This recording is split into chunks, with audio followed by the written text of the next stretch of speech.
क्या अमेरिका ने ईरान के सबसे बड़े तेल निर्यात केंद्र पर हमला किया है? क्या इस हमले के लिए संयुक्त अरब अमीरात की जमीन का इस्तेमाल किया गया? और आखिर इस पूरे घटनाक्रम के बाद मध्य पूर्व में तनाव कितना बढ़ गया है? नमस्कार, मैं हूं आकांक्षा और आप देख रहे हैं न्यूज 18 का डिजिटल प्लेटफॉर्म। हाल ही में एक ऐसी खबर सामने आई जिसने पूरी दुनिया का ध्यान खींच लिया। दरअसल रिपोर्ट्स के मुताबिक यूनाइटेड स्टेट्स ने ईरान के बेहद महत्वपूर्ण तेल निर्यात केंद्र खार्ग आइलैंड पर बड़ा सैन्य हमला किया है। बताया जा रहा है कि यह हमला शुक्रवार रात किया गया। इस हमले की जानकारी खुद अमेरिका के राष्ट्रपति डोनाल्ड ट्रंप ने दी और इसे ईरान की सैन्य क्षमता के खिलाफ बेहद बड़ी कार्रवाई बताया।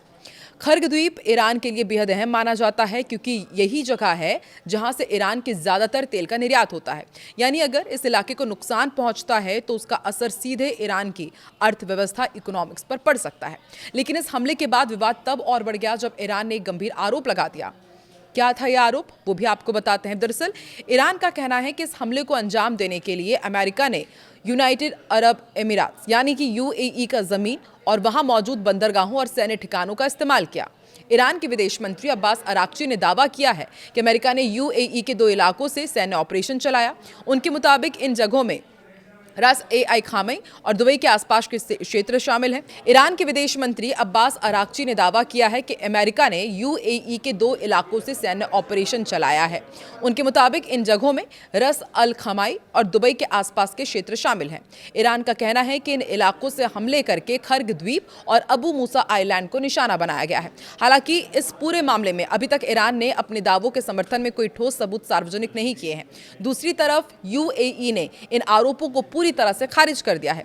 अबू धाबी की ओर से यह साफ कहा गया है कि संयुक्त अरब अमीरात ने अपनी जमीन का इस्तेमाल किसी भी सैन्य हमले के लिए नहीं होने दिया है और ईरान के आरोपों को उन्होंने निराधार बताया है। इस विवाद के बीच एक और घटना सामने आई जिसने हालात को और भी गंभीर बना दिए। रिपोर्ट्स के मुताबिक यूएई के फुजैरा पोर्ट के पास एक ड्रोन को एयर डिफेंस सिस्टम ने बीच में ही रोक दिया। बताया गया कि इस ड्रोन का मलबा तेल सुविधाओं के पास गिर गया जिसके कारण वहां पर आग लग गई। हालांकि बाद में अधिकारियों ने कहा कि आग पर काबू पा लिया गया और स्थिति नियंत्रण में है।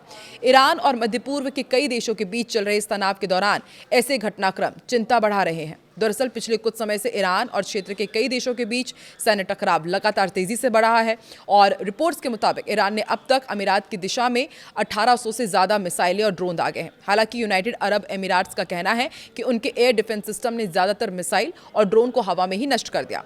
फिर भी इन घटनाओं ने खाड़ी क्षेत्र में तनाव काफी बढ़ा दिया है। एक्सपर्ट्स मान रहे हैं कि अगर इसी तरह के हमले और जवाबी कार्रवाई जारी रहती है तो ये संघर्ष केवल 2 देशों तक सीमित नहीं रहेगा बल्कि पूरे मध्य पूर्व को जाहिर सी बात है प्रभावित भी कर सकता है। खासकर इसलिए क्योंकि क्षेत्र में दुनिया के सबसे बड़े तेल भंडार मौजूद हैं और यहां होने वाला कोई भी सैन्य टकराव वैश्विक अर्थव्यवस्था पर भी असर डालता है। अगर इस पूरे मामले को सरल शब्दों में समझे तो अभी स्थिति कुछ इस तरह है कि अमेरिका ने ईरान के रणनीतिक तेल केंद्र खर्ग द्वीप पर हमला करने की बात कही। ईरान ने आरोप लगाया कि इस हमले के लिए यूएई की जमीन का इस्तेमाल किया गया, लेकिन यूएई ने इन आरोपों को साफ तौर पर खारिज कर दिया है। इसी बीच ड्रोन गिरने और तेल सुविधा में आग लगने की घटना ने तनाव को और बढ़ा दिया है। यानी फिलहाल मध्य पूर्व में हालात बेहद संवेदनशील बने हुए हैं और पूरी दुनिया की नजर इस क्षेत्र पर टिकी हुई है। अब आगे ये देखना बेहद अहम होगा कि क्या ये तनाव कूटनीति के जरिए कम होता है या फिर ये संघर्ष और बड़ा रूप ले लेता है। आपको क्या लगता है, क्या वाकई तनाव कूटनीति के जरिए कम हो सकता है या फिर संघर्ष और बड़ा रूप लेगा? कमेंट में अपनी प्रतिक्रिया जरूर बताएं।